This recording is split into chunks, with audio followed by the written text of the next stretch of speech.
Okay, alright.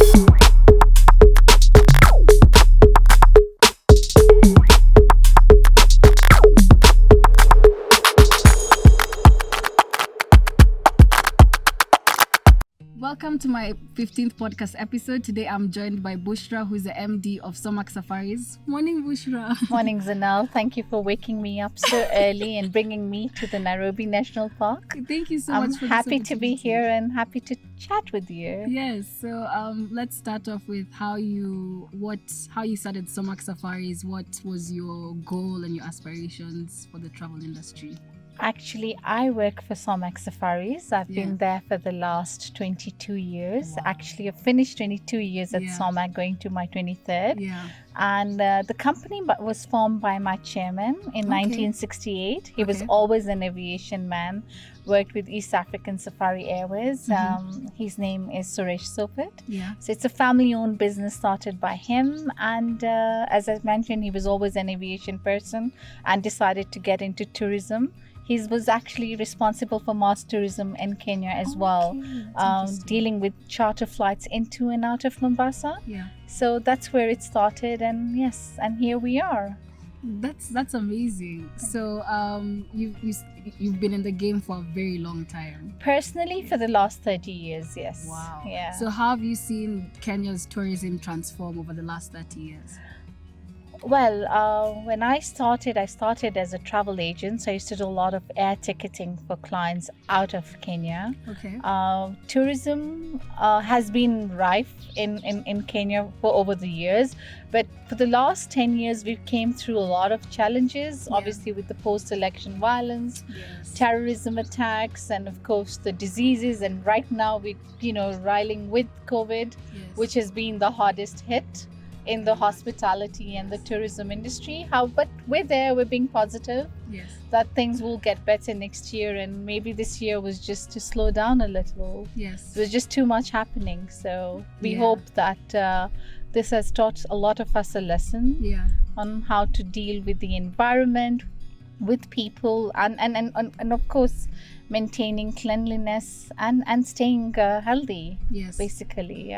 So let's talk about COVID and what you said. COVID's taken a huge hit in the travel industry. So how has that been for Somak Safaris? It's been very tough for us. I've had to lose some really good team members. It was very painful, but we had no choice. But I'm sure that when things get better, we're going to go for them and get them back.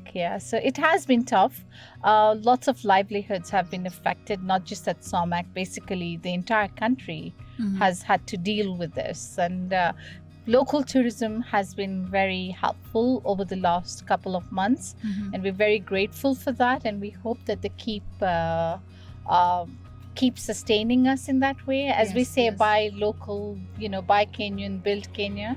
So we're looking forward to that, and hoping that the international market soon picks up as well. Oh yes, definitely.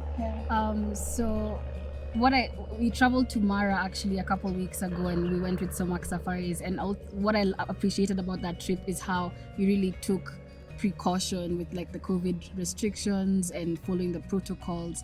So what's the future for travel now with COVID, and what has Somak put in terms of the COVID protocols? Well, to start off with, what we've done is we've actually taken the protocols the government has given us as tour operators and how to operate, and we've sent that out to to the entire agents that we work with over the world. So basically, when they come into the country, they have to first get a COVID-free test done 96 hours before they arrive into the country. Followed by that, upon arrival, they have to get their health checks done, immigration, collect their bags, and meet our team outside. And upon meeting whoever receives their bags, first sprays them before putting them into our vehicles. Our vehicles are fully sanitized before the guests sit in them, and then they start their journey. So if they're going to a hotel in Nairobi, of course they're transferred. If they're starting off a safari, then they're briefed and then they depart. Along the line, what we've done is also we're providing face masks in all our vehicles for our guests, whether local or international. Clients have the choice of using them, or they prefer to use their own. I think a lot of funky ones have come in the market, so people want to be seen with those ones. And then we do provide hand sanitizers, and of course plastic bottle use is out, so we've been giving our own bottles, aluminium bottles, and clients just refill them and use them on their journey. So yes, so we've made sure that we've taken care of that where the vehicle is concerned. Driver guides are also equally masked when they go on safari, and they very well read people, so they know exactly how to maintain distances and to ensure that the clients also maintain social distancing when they're on their safaris, and there's no place as safe as being in nature. So I think cities are more crowded than the national parks, so we're asking everybody to Kenyans themselves, like, explore the country. There's just so much to see, so much to do. Yes, and I agree with you on that point, because I feel like most people just travel to Diani or the Mara, but there's so many untapped places. So, a lot. I think all the parks in Kenya have so much to show, so much for people to see, basically. And as I said, nothing is as nice as being in nature and being safe in nature, basically. Yes. And also, let's talk about your team and your dedicated staff. Some, like, for example, Martin, our driver at the Mara, he was phenomenal. He speaks 5 languages, which was amazing, and also he's a professional bird watcher. So let's talk about So the people that we chose to work with us, rather the team that we have along the line, have been with Somak for the last, I'd say, 20 years. Wow. And we've invested in I would say invested in our team and ensured that they went out and got the right education, so as when it comes to guiding, they're not just drivers who pick a client from one point to the other. Along the way, they impart a lot of knowledge. So we've got guides who's so good with the birding knowledge. I mean, in ornithology, they basically go and refresh themselves every year, take courses around, and Martin, as you mentioned, actually was one of the top drivers in Kenya in the bird count that takes place every year. I don't know if people know, we get a lot of migratory birds that come from Europe every year from October to March. So this is something that you would see some of the European birds in Kenya if you're in the Tsavo National Park. So so for people who are interested in just not the animals, there's so much more to see. I mean, they have knowledge on birds, they've got knowledge on the plants and trees that grow in the parks, they've got knowledge on insects. So it's not just limited to just the wildlife. And when it comes to wildlife as well, I think they know exactly when it comes to spotting a lion, where to spot one, or what is the gestation period of these animals. They will be able to give a lot of information to clients. So it's not just showing you a lion and a giraffe and a zebra. There's much more that goes into guiding. So we appreciate them.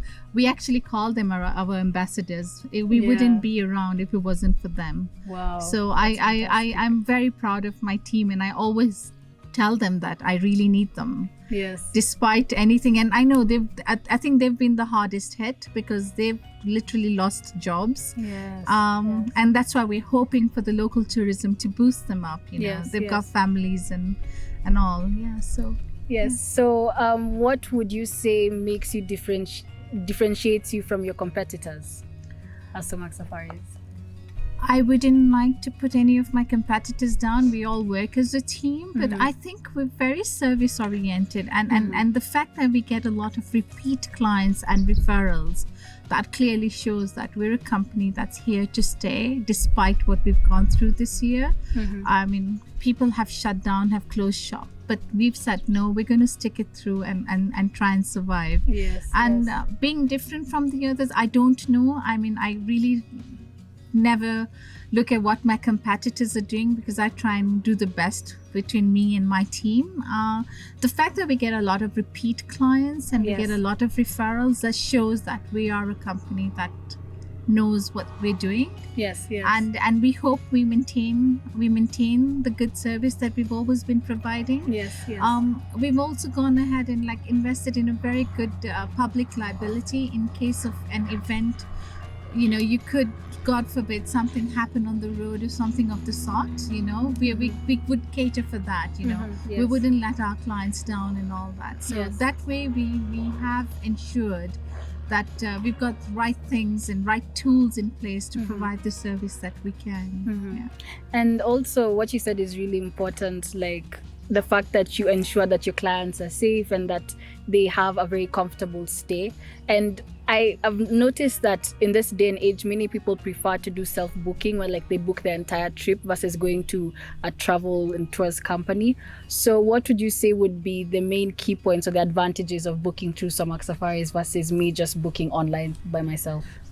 We cannot restrict people from going online. Of course, going online saves a lot of time. The convenience that you've got the right tools, but you have to be mastering into that, so read the rules. And when you're booking online, there's a lot of hidden information that some people don't read and end up booking something, and then when it comes to making changes, or should you wish to cancel a tour, should something have happened, you're not able to, and you end up losing all the money that you paid first. Whereas when we come into place, we guide you, we give you all the information. And sometimes people take the information and still don't book with us, but we're like, it's okay, as much as we can inform you, that's why we're there. As opposed to booking online. I mean, when I go to a city, or if I travel to another country, and if I'm just within a city, I choose a tool like bookings.com and I book my hotel, and that's about it. But when you come to a place like Kenya, you need to be taken from one point to the other. I agree, and that is why you need tour operators and people who know what they're doing. So exactly. We have lost business through online portals, but then we have seen that people have burned their fingers and come back to us because they forgot to read a rule, or they overlooked something. There's always that human touch when you go to a tour operator or a travel agent. So you need that. You need somebody who's going to tell you, and you need someone to blame, actually.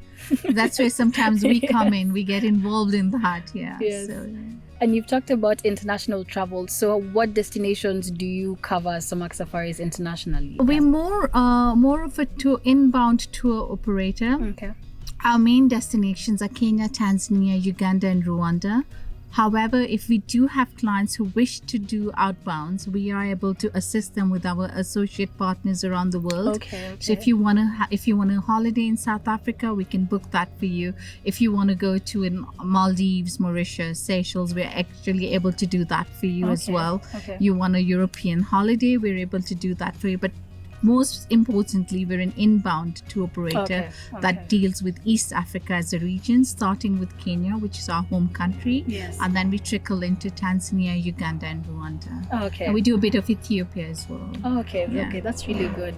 And so walk me through the booking process that I would take if I was to use Somak Safaris for my trip, for example, to the Mara. So if you're a local client, I mean, we have avenues whereby we have clients sending us WhatsApp if they've got our mobile numbers. Mostly what we've seen is we've received calls, telephone calls, and email communication. So of course, you call us and you tell us that you want to go on a safari to Masai Mara. First thing we would ask is the number of people and the budget that you want to go to, or they would wait for us to suggest something. We as Somak are affiliated with Ashnell Group of Hotels, which belongs to my chairman. It's our sister company, so we try and book that. But then apart from Ashnell, we work with all the other hotels and lodges in the country. How is Somak Safaris giving back to our community? Well, we start by doing that first from home, basically from work, from the offices itself, by being a bit paperless.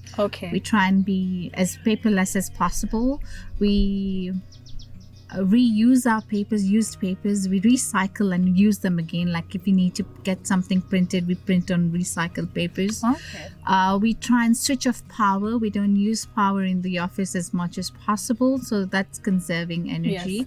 And in terms of giving back to the society, there is still so much one has to do, but then we don't speak about it, but in whatever we do, whatever clients that we book, we try and plant trees wherever possible.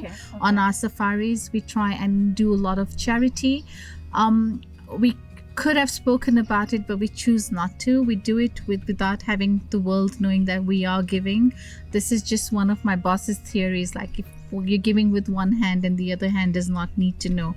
Of course, I know people would like us to do that, but we've got a lot of groups that come sometimes, and we involve charities by visiting local schools, orphanages. We ask our clients to donate stuff that they don't need. They can go and read and spend a day in some of the children orphanages and things like that. So a lot of that comes into when you're going on safari. So we're like, when you're booking a holiday, also try and give back if you can. So yes, there's a lot of tree planting that takes place for our clients when they're going to Masai Mara or any of the parks in Kenya. We try and go to places that are not tourist attractions. So we go to some other places which have water issues and all that, and end up, buying some water tanks for the areas. We've been involved in building some school kitchens. We've been involved in building some school libraries as well, which we haven't spoken about, but we do it because we feel there's a need to empower some of the children in these local schools. So those are some of the things we have been doing, and we're going to continue doing that. So that's really good.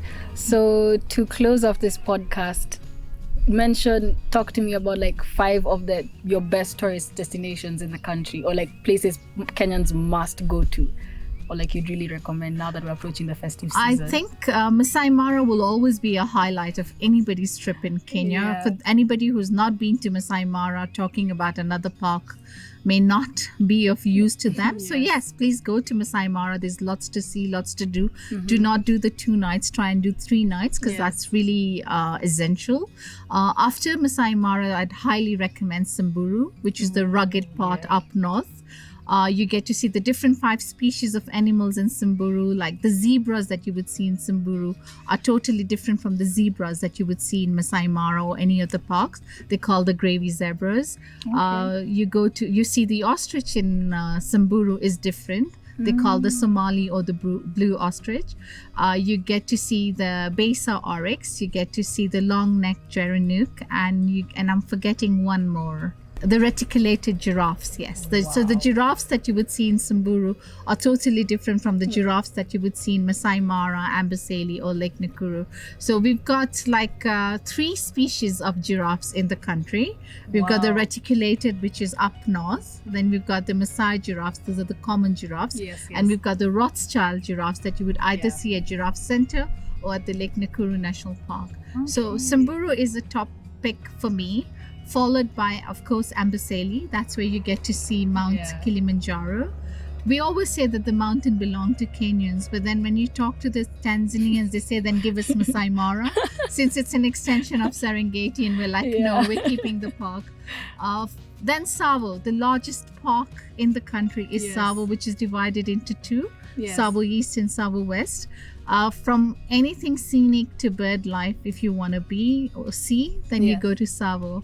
And my personal favorite, of course, is the Sweet Waters, Olpejeta. I think I always feel the need to keep going back there. One, it's not too far from Nairobi. You can actually drive down. It's 4 hours. So recommend people to actually see these parks. A place that I really want to now discover is Turkana, the cradle of mankind. Me too. So that's one area that I'm actually looking forward to visiting and seeing what to do, what to see over there. An important question I'm always asked is, when's the best time to travel to the parks that you've mentioned? In the year, the best time. So we're blessed with excellent weather in Kenya. I think we've got one of the best weathers in the world, because we've got 2 seasons, the dry season and the rainy season. The rains sometimes do hamper, but not that much, because we do not have continuous showers. However, we've got the migration that takes place every year from July to September, but that's when everything is really pricey in Masai Mara and that stuff. any time of the year is a wonderful time to go to. It doesn't really matter.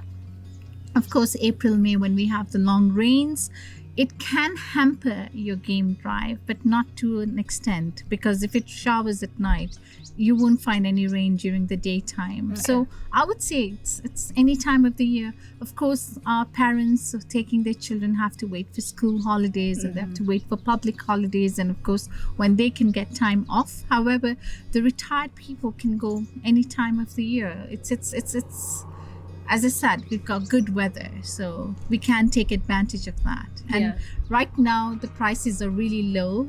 Prices are quite affordable. So this is the time to actually to visit, to travel around Kenya and see what there is to offer. That's amazing. And also, like, I try to encourage people to travel Kenya because there are so many untapped places.